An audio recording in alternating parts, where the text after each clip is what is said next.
उद्या पितृपक्षातील इंदिरा एकादशीच्या दिवशी पितरांचे आशीर्वाद प्राप्त करण्यासाठी काही साधे सोपे उपाय केले तर आपल्या पितरांना मोक्ष मिळतो आणि आपले पितर हे तृप्त होतात.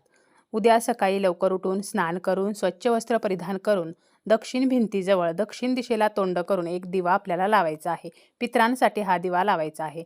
याचप्रमाणे गाईला आपल्याला एक नैवेद्य खायला द्यायचा आहे. जर पितरांची तिथी असेल तर पितरांसाठी आपण जो नैवेद्य बनवतो तो देऊ शकतो, किंवा आपण चपाती आणि त्यावर ते गुळाचा खडा ठेवून असा नैवेद्य सुद्धा गाईला खायला देऊ शकतो. यामुळे सुद्धा आपल्याला पितरांचे आशीर्वाद प्राप्त होत असतात. गाईला नैवेद्य कसा द्यायचा आहे तर याचा व्हिडिओ आपल्या चॅनलवरती आहे, तर तो तुम्ही पाहू शकता. त्याचप्रमाणे आपल्या पितरांचे आशीर्वाद प्राप्त करण्यासाठी यथाशक्ती दानधर्म करायचा आहे. ब्राह्मणांना भोजन द्यायचं आहे.